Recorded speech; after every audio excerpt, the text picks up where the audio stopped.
Thanks so much, Melissa. Our next guest is one of Canada's most respected journalists who has interviewed many extraordinary people across the globe. His latest project, Extraordinary Canadians, celebrates the people who have overcome adversity and broken down barriers to champion the rights and freedoms of everyone who calls Canada home.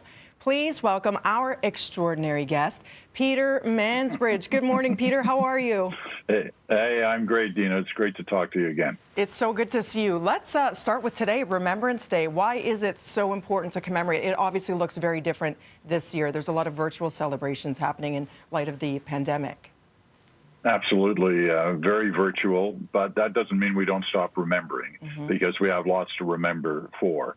And they're all extraordinary Canadians who we're thinking about, and those who made the ultimate sacrifice, but those who were wounded, and those who simply served in the different areas that Canada has been involved in the world over the last century or so.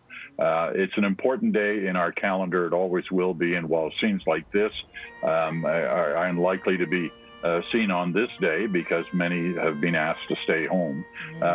Staying home doesn't mean you stop remembering, and Canadians won't stop remembering today. And how apropos then that we're talking about this incredible book that you've helped put together. How did you go about coming up with the idea of celebrating Canadians in these little, almost like diary entries, I guess, or journal entries, I guess you can call it, but you removed your voice from it. It's very much, it reads as a first-person account. How did this come to be, and how did you go about selecting who you would focus on? Okay, well, you got like 3 or 4 questions there. Let me try to deal with it quickly. In terms of why this book, I mean, my career is spent, like yours, interviewing, hundreds, thousands of people over the time that I was there. The ones that always struck me the most were not the famous, were not the, celebrities. It was the so-called, like, ordinary people who were caught in some form of extraordinary circumstance. So that's what I wanted to focus on. Most of these people in this book you will never have heard of before. Couple maybe, but most never before. But it's their stories, as you said, of adversity and a challenge that they've faced that teach us something not only about them, but about ourselves and our country.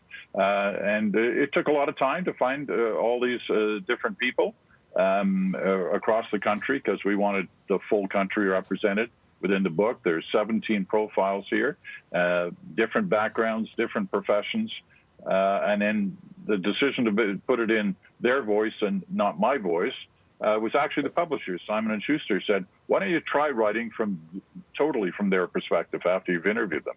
And, that was a challenge for me, but as it turned out, it was quite fun.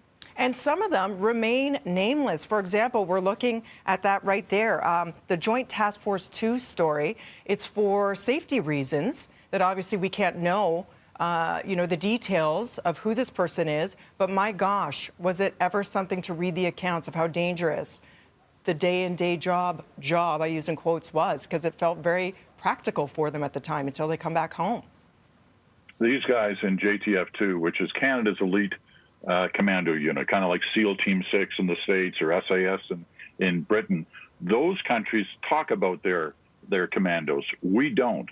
This is really an exclusive kind of first-hand look inside one of the missions, in this particular case in Afghanistan, where they were going after the bomb makers who had killed so many Canadians through roadside bombs and IEDs.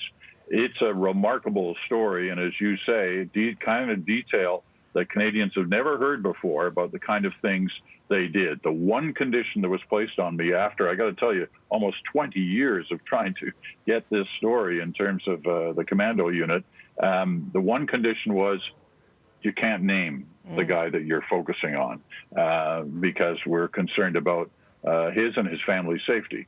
So that was one that was easy to agree to. The rest, though, they let the details come out. Unbelievable bravery. And then there's chapters where you look at somebody and they just happen upon being a hero that day. That's the first time I got to speak to you. It was the Raptors Championship Parade Day. And it's not the players and it's not the coaches. And who did you decide to actually designate a chapter to?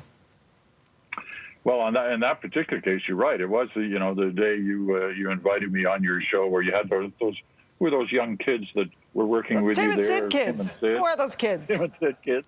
And that was, that was an amazing day. It was the same day that I met Matt Devlin, the broadcaster for the Raptors. And in our business, we kind of think we know each other, even if we've never met. And that was the case with Matt. I saw him standing not far from your booth, actually. And, we had a chat, got to know each other. And then up on the stage, he went there. And what he did in those few minutes on stage was quite remarkable because, as you recall, something happened off in the corner around Bay and Queen, I think it was. There was some shooting erupted. A number of people were injured, and there was deep concern on the part of the organizers that this could get out of hand quickly. They asked Matt to say a few words to the crowd to kind of settle things down. It was the words he chose that I found so extraordinary because he was very careful. He didn't talk about a gun. He didn't talk about gunfire. He just talked about this is time to be, calm and be careful and watch out for yourselves and your friends. And then moved on with the parade. Now, he could have easily talked about those things like gunfire, what have you. And if he had, my God, who knows what would have happened in that square? Because as you know, there were hundreds of thousands of people there. And if a stampede had started, it could have been terrible. So Matt was the man of the moment. And if those players had been politicians behind him had suddenly got up and left, the same kind of thing might have happened. But it didn't. And so I looked at that. I thought that was an extraordinary moment. I talked to Matt afterwards, had a couple of conversations with him about his background, and then I suddenly saw this story develop where there really was a thread from his earliest time in broadcasting to that moment. And, and that's the way I told the story. Plus, the great part about it in terms of an extraordinary Canadian is that Matt and his family became Canadian through that whole run of the Raptors success in 2019. And there they are, a great family, and Matt, a pretty special guy.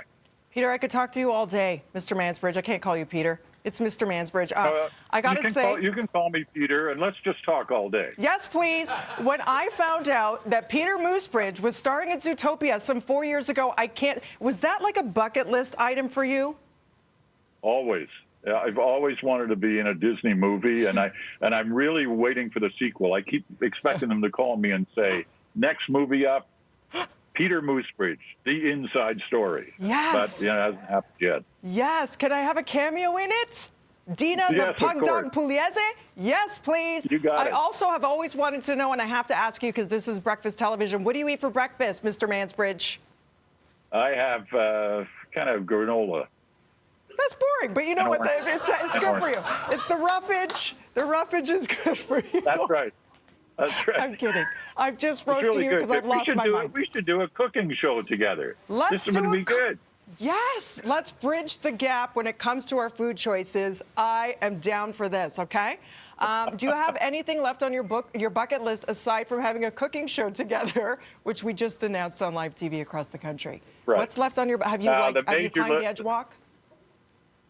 I have not done that, and you know what? I never will. Okay. But next up on my bucket list is what we all want, is that the days will come, and hopefully not too far away, even though as difficult as everything is now, that we'll be able to do interviews like this in the studio. Yes. And we'll be able to carry on our lives in somewhat the same fashion as it used to be, but we're not there yet. You are an extraordinary Canadian, and thank you for all that you do. Love to you, Peter. Go get some oatmeal, okay? And go pick it up. Extraordinary Canadians in bookstores now, extraordinarybook.ca. Well, this is off my bucket list. I got to interview Peter Mansbridge not once, but twice, and we have an upcoming cooking show. Take care, Peter. Thank you. Thank you so much.